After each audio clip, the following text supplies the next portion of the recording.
చూడండి, రాముడు ఒక యువరాజుగా పుట్టాడు. అదృష్టంతో పుట్టాడు. ఆ రోజుల్లో దొరికే అత్యుత్తమమైన విద్య ఆయనకు లభించింది. రాజుగా పట్టాభిషిక్తుడయ్యాడు. అంతా బావుంది. చిన్న వయసులోనే అందమైన యువరాణిని పెళ్ళాడాడు. అప్పుడు ఏదో రాజకీయ పరిస్థితి వస్తుంది. దాంతో అడవులకి వెళ్లాల్సొస్తుంది. అప్పుడే పెళ్లి చేసుకున్న తన భార్యతో సహా. ఆవిడ ఆదివాసీ మహిళ కాదు, ఒక యువరాణి. అడవిలో బ్రతకడానికి పుట్టిన మనిషి కాదు.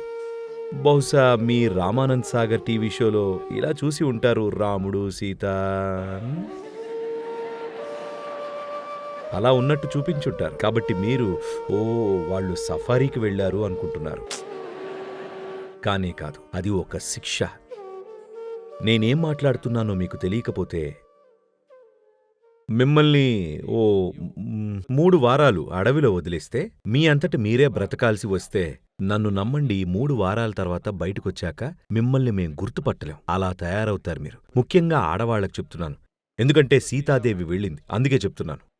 మీరు ఎలా అయిపోతారంటే మిమ్మల్ని అస్సలు గుర్తుపట్టలేం. నేను వారాల తరబడి అడవికి వెళ్ళి మళ్లీ ఇంటికొచ్చినప్పుడు మా తల్లిదండ్రులు నన్ను గుర్తుపట్టేవారు కాదు. తల నుండి కాలి వరకు పురుగుల కాట్లు. తెలుసా? 3-4 వారాల్లో మీరు ఎలా అయిపోతారంటే అది కష్టం, అస్సలు సులభం కాదు. అయితే వాళ్ళిద్దరూ అడవికి బహిష్కరించబడేసరికి వాళ్లకు సాయం చేయడానికి ఆయన సోదరుడు కూడా వెళ్ళాడు.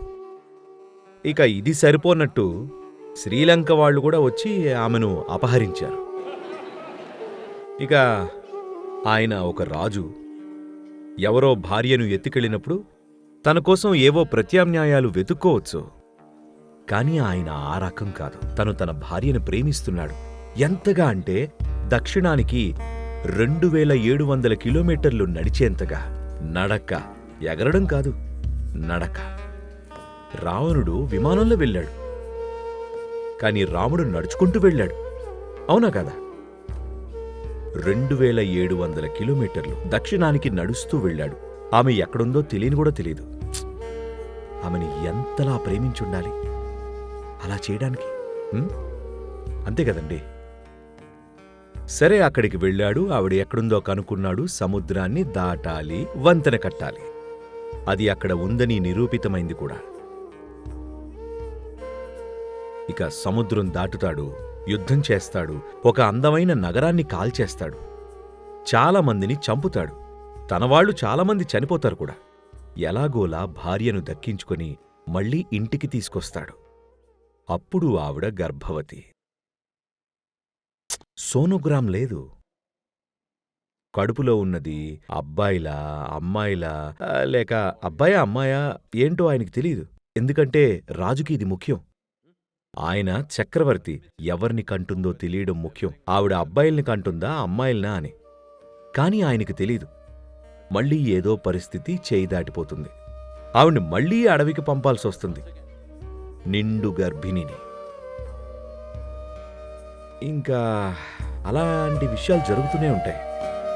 ఈలోగా మళ్లీ పెళ్లి చేసుకోకుండా, ఇతరులతో నిశ్చితార్థం లాంటివి లేకుండా అలా పరిపాలిస్తూ ఉంటాడు. అప్పుడు ఒక పరిస్థితి వస్తుంది.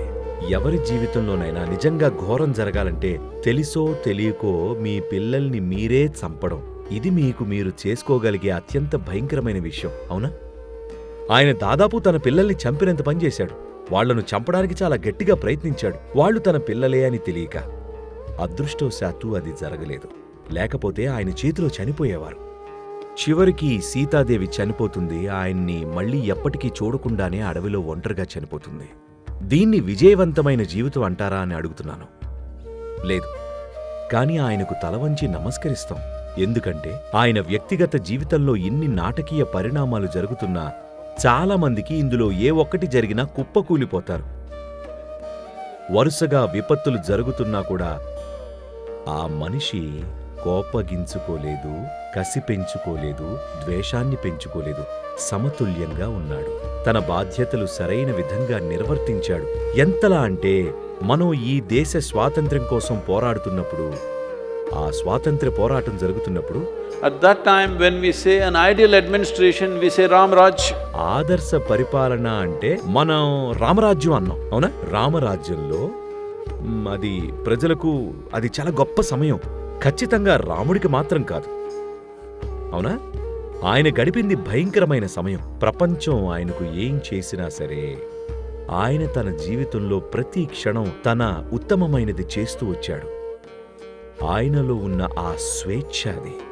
జీవితం మీ పైకి ఏం విసిరినా సరే మీరు మీ చుట్టూ ఉన్న వాటన్నిటికీ మీ ఉత్తమమైనది చేస్తున్నారు. ఎంతలా అంటే 6000 ఏళ్ల తర్వాత కూడా మనం ఆదర్శ పరిపాలన అంటే ఈ రోజుకి రామరాజ్యం అని అంటాం. ఎందుకంటే జీవితం అంటే అంతే. మనం నాకు మంచి విషయాలే జరగాలి అని అనుకుంటే మనం గొప్ప పనులు చేయలేం. గ్రాహ్యతలో గాని క్రియలో గాని ఏది వచ్చినా నేను దాన్ని అద్భుతమైన అవకాశంగా మలుచుకుంటాను.